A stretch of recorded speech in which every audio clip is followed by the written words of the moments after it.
여러분 안녕하십니까? 26년간 약 250여 개의 추진위 조합 관련 자문 또는 소송을 수행한 경험을 가지고 강의를 해드리고 있는 법률사무소 국토의 김조영 대표 변호사입니다.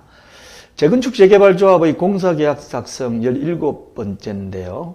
공사의 시정명령, 공사 정지를 시킬 수 있는지, 그리고 일조권 조망권 손해는 시공사하고 조합 중에 누가 책임져야 되는지, 이런 관련된 조문이 쭉 이제 계약서에 나옵니다. 거기에 관련해서 보도록 하겠습니다. 교재는 나중에 발간될 제4권이 되겠습니다. 김민우 변호사가 키포인트를 요약을 했는데요. 한번 보겠습니다.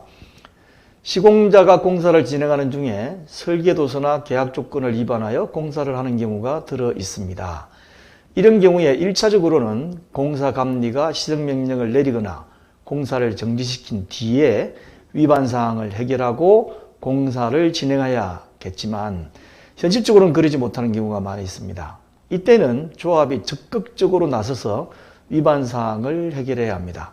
그렇지 않고 계속 공사를 진행하면 나중에 하자가 발생할 수도 있기 때문입니다. 그러면 어떤 경우에 그렇게 할 수 있는지를 살펴보도록 하겠습니다. 자, 해마다 발간되는 정비사 법령 해설집에도 들어가 있습니다. 자, 먼저 서울시 표준정비사 공사계약 39조에 나와 있는데요. 공사의 시정명령입니다. 이건 누가 내리죠? 조합이 시공자한테 내리는 게 되겠죠. 자, 조문을 보겠습니다. 39조. 을이 관계법령과 승인된 설계도서 또는 계약 조건을 위반하여 건축시설을 시공하는 경우 갑은 이의 시정을 요구할 수 있으며 을은 이를 거부할 수 없고 을의 위반으로 발생한 추가 비용 및 갑에 대한 손해는 을이 부담 또는 배상한다 라고 되어 있습니다. 일반적으로 공사감리의 경우에 1차적으로 이제 공사에 대해서 책임을 지고 이제 감독을 합니다. 그런데 공사감리도 한계가 있죠. 왜냐하면 공사감리가 이래 가지고 공사 현장을 스톱을 시키면 시공사는 공사감리한테 야, 왜 자꾸 트집을 잡느냐? 이건 명백히 위반되지 않았는데 네가 자꾸 여기 시비를 걸면 여기에 대한 나중에 지체장금 네가 다 책임지라라고 압박을 가할 수도 있기 때문에 공사감리의 경우에 그 공사기간, 공기를 달성해야 된다는 그 시공사의 압박 조건 때문에 제대로 못하는 경우가 있어요. 그래서 이때는 조합이 나서 가지고 해야 됩니다. 그래서 제가 보기엔 조합이 나서려 그러면 어떻게 해야죠? 공사감독관을 조합 비용으로 하여튼 채용을 해가지고 하는 게 가장 좋은 방법인 것 같아요. 물론 CM 회사라는 걸 회사를 선정해가지고 할 수도 있지만 그렇게 하면 상당히 많은 돈이 들기 때문에 차라리 현장 소장 경험이 있는 그런 사람들을 공사감독관으로 조합에서 채용한 다음에 그 사람으로 하여금 제대로 공사를 좀 감독할 수 있도록 하면 감리와 둘이서 같이 할 수 있을까 싶습니다. 그래서 이제 이렇게 위반돼서 나갈 경우는 시정명령을 내리고 그럼에도 불구하고 한다든지 아니면 잘못된다든지 이런 거는 을이 배상한다. 이런 내용의 조문이 되겠습니다. 자, 그 다음에 두 번째, 재해 방지 및 민원 40조에 나와 있는데요. 어떤 재해냐? 요거는 더 많이 나는 경우입니다. 40조 재해 방지 및 민원 1. 을은 공사 현장에 안전 표지판을 설치하는 등 재해 방지에 필요한 조치를 취하여야 하며 공사로 인한 모든 안전사고에 대한 을의 책임을 한다. 이건 당연하죠. 그 다음 두 번째, 본공사와 관련하여 을의 시공상 직접적인 하자 또는 부주의로 인하여 발생한 민원, 그리고 이로 인해서 제3자에게 끼친 손해 등은 시공자가 당연히죠. 을의 책임 및 비용으로 해결하되 인접도로의 통행 제한, 인접건물의 공사 수행 방해, TV 난시청 등 공사와 무관한 간접 피해 및 민원은 갑의 책임 및 비용으로 해결한다. 자, 이 내용은 간단하게 따지면 딱 돼요. 공사로 인해 가지고 생기는 것은 시공사가 책임지고 공사로 인하지 않은 것, 공사 출입구를 인근 주민들이 와가지고 예를 들면 방해를 한다든지. 그런데 그 방해하는 이유가 공사 소음이 너무 심해가지고 방해를 한다. 그러면 통행 제한에 대한 책임도 조합이 질 필요는 없습니다. 적정하게 했으면 되는데 적정하지 않고 과도하게 그 한계치를 넘어가지고 하는 바람에 막 인근 사람들과 데모를 한다. 그러면 시공사가 책임지어야죠. 무조건 여기에 보면 인접도로의 통행 제한이 조합의 책임 및 비용을 해결한다고 해서 조합이 다 부담할 건 아니에요. 이해가시겠습니까? 적법하게 하는 데도 와서 한다는 것은 해야 되겠지만 그렇지 않으면 다 시공사가 부담해야 되는 겁니다. 그런데 여기에 안 나오는 게 하나 있습니다. 일조건하고 조망건 또는 소음 진동 이런 거는 누가 책임을 져야 되느냐. 일조건하고 조망건 침해는 설계에 따라서 생기는 거죠. 설계를 이렇게 함으로써 남쪽에 있는 높은 건물이 들어서는 바람에 북쪽에 있는 다른 주택들이 일조건 침해를 받는다. 또는 높이 들어섬으로써 조망 침해를 받는다. 이거는 조합이 책임져야 돼요.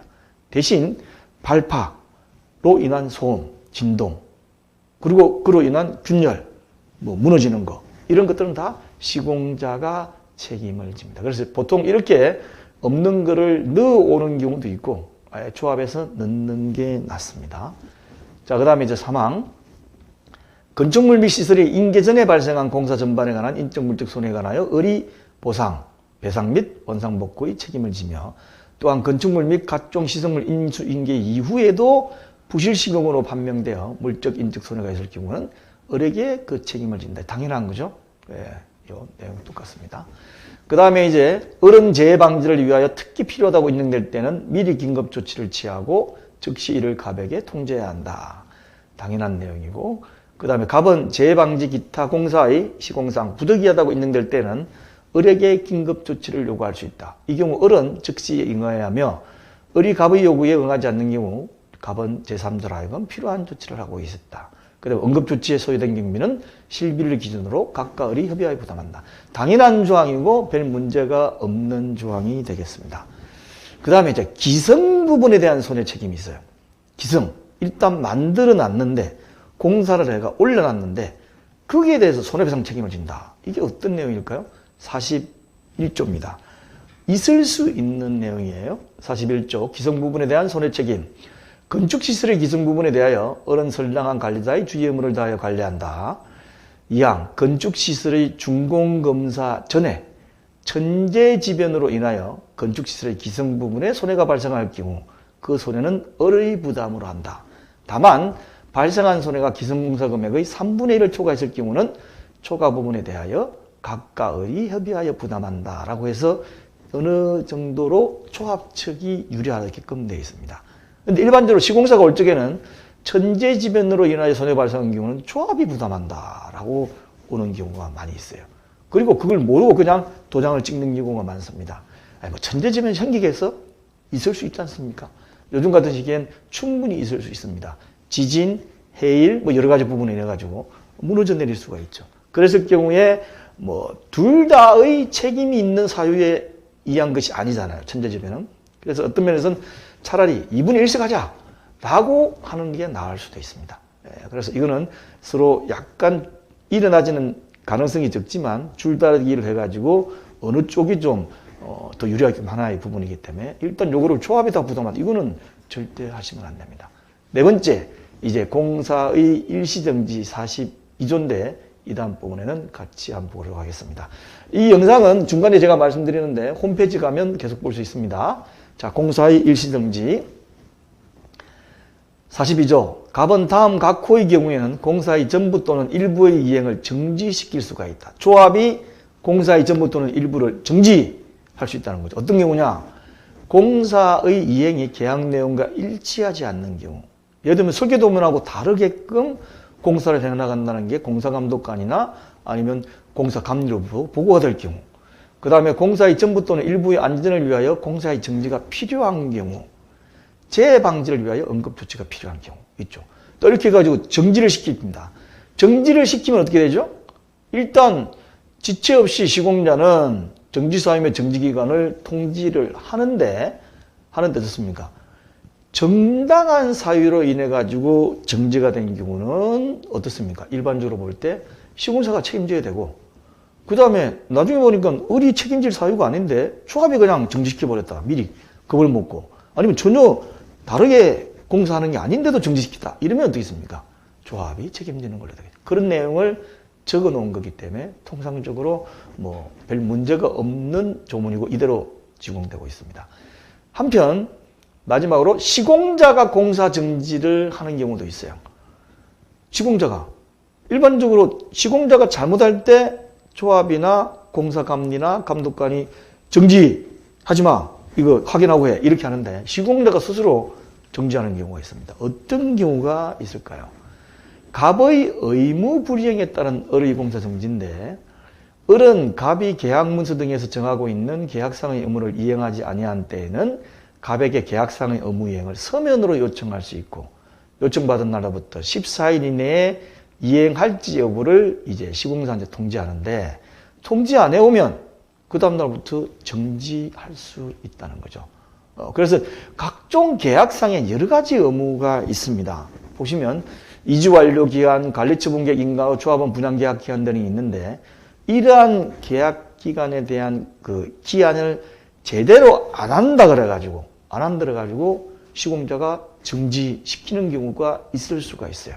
그렇지만 일반적으로 착공이 되면 다 이제 지나간다고 생각하시면 됩니다. 착공이 되면 이주를 언제까지 해야 되는 것도 지나갔죠. 이주가 다 했으니까 철거하고 착공했을 거고, 그 다음에 조합원 분양계약 기간도 가급적 맞춰가지고 분양계약을 빨리 해야 공사대금이 들어올 거 아닙니까? 그러니까 거기 맞춰가 지나가지고 하기 때문에 착공이 지난다 하면은 별로 시공자가 이 조항에 이인해 가지고서는 별로 정지할 일이 없다고 생각하시면 돼요. 그래서 이 내용대로, 지금 보신 내용대로 공사계약서에 그대로 적으셔도 문제는 없습니다. 자, 계속해서 다음 강의를 또 보도록 하겠습니다. 감사합니다.